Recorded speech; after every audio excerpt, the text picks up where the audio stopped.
Hi, this is Kevin Thomas. Welcome to the At Home Film Festival and Black History Month. There have been so many great movies over the past several decades, and many of them you don't need my help to discover. But I'm going to go way back to the 1930s to show some groundbreaking movies and performances that you may have forgotten. I'm going to keep it current too, because not everybody wants to see an old movie, but I just have 7 movies that aren't always on the beaten path or pave the way for other filmmakers and actors to do great things as well. So let's take a look at my 7 choices now.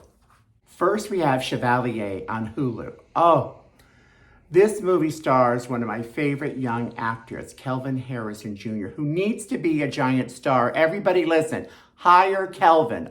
Oh, he plays a young violin virtuoso that gets accepted into white-only places because of his talent. So of course he'll face prejudice because he's black, but sometimes the prejudice is really because they're jealous like that guy because he is so talented. But also it shows how a lot of people accept him. They ignore his color and just focus on his talent. Wonderful film. I had hoped that Kelvin was going to be for an Oscar this year. I didn't think he would, small chance, but I had hoped. But it definitely should have been for costumes, don't you think so? Why don't you go to Hulu and check it out? Our next film, we're going all the way back to 1934, which I thought was groundbreaking. It's a Claudette Colbert film, Imitation of Life, but it co-stars Louise Beavers. And this preview actually was aimed at the black market because it's not just Louise in the kitchen being a maid washing her clothes. So Louise ends up getting hired by Claudette because Claudette needs help around the house and Louise needs a job. They end up going in business together, so they're like partners, even though the money filters through Claudette because she's white. But at least Louise isn't just the maid.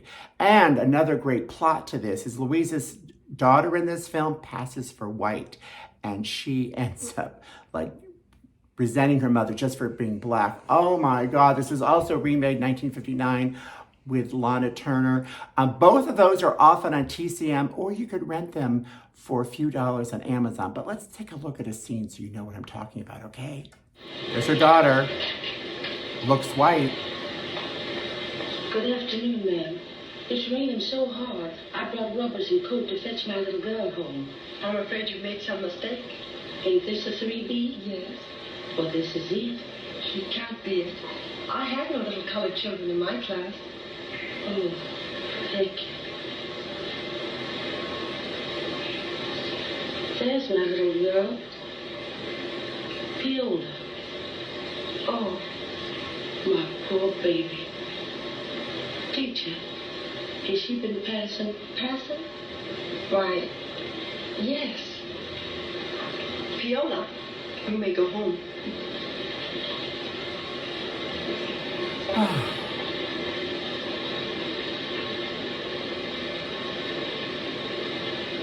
I didn't know she was colored. You picked it out.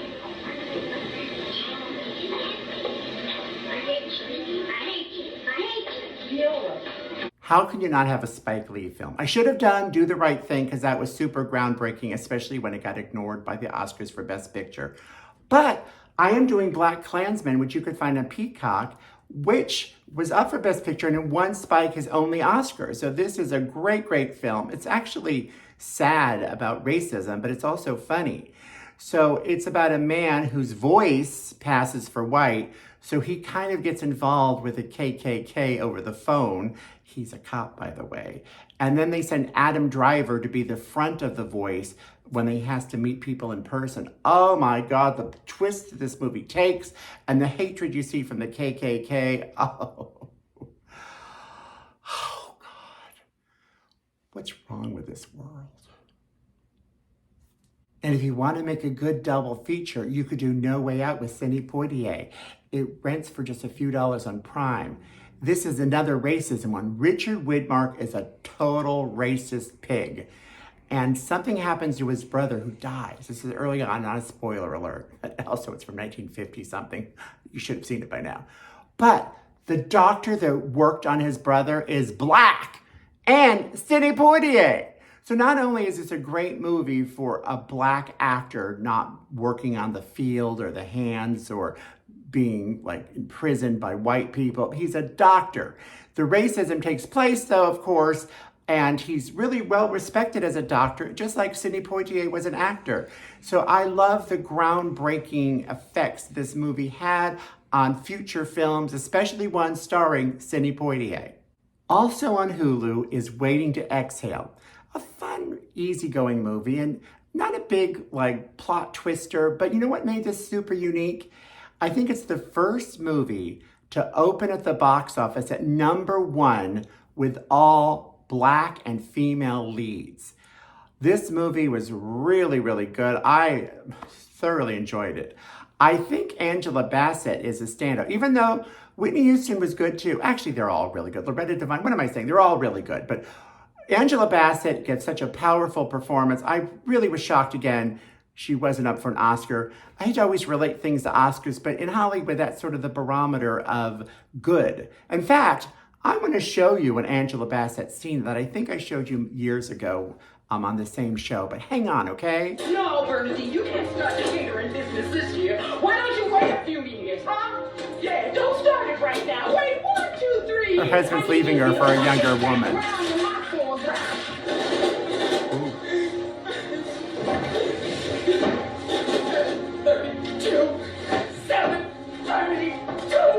The number of times we made love. I remember when that bastard told me he was down. Right after 51. I'll show you. I'm waiting for not leaving your ass then. Fucking worse, Hulk. Fucking worse. Making my kids go to a suit with only 2 other black children because you don't want them to be improperly influenced. Well, guess what, John? You're the motherfucking improper influence. Get your shit, and get out!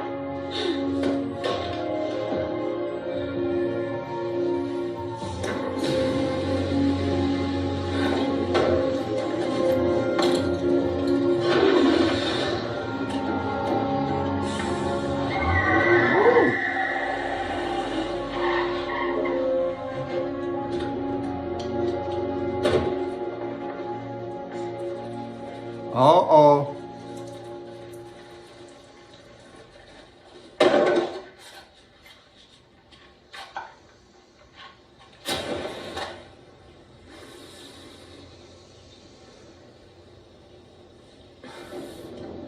And you gotta have Pam Grier, am I right? Oh my God. I was gonna do Jackie Brown, which I think is her best performance, but I'm doing Foxy Brown from the 70s, the blaxploitation period. You could find this on Prime for free.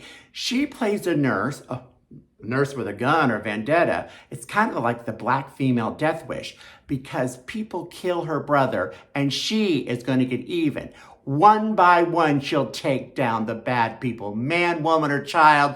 She don't care. She's Foxy Brown. Check it out. Sucker! Boys in the Hood. You could find it on Netflix. Another groundbreaking film. It got John Singleton an Oscar nomination for Best Director, the first black man to get that. And it has a cast that has grown with us, that we've all loved. Some of them we knew before, like Lawrence Fishburne, but Cuba Gooding Jr., Ice Cube. Oh, they've now really had careers that took off. Angela Bassett's in this. Oh, there she is. Great, great cast. You got to check this out. Oh my, is that Regina King? I think so. Well, that's our show of the week. Thank you for tuning in. I hope you share and subscribe and comment. Yes, I missed many, many movies. I don't have time for a whole bunch. I got to keep your attention. As we leave, I'm sneaking in Belle, which is another period piece. I picked Chevalier for the top 7, but I really do like Belle because it's got another underrated actor. This is Guga Mabadi Raw, who I think is great in everything she does. She plays a black woman whose mother was raped by a white royal person. So she's really royalty, but because her skin is black, they kind of make her the servant. Well, when she finds out this, oh, little hell's breaking loose. You got to check this out. And as well as all these other movies, I'd like to hear some of your favorites. So please comment below. You come back next week and I'll see you then. Thanks so much. Bye-bye.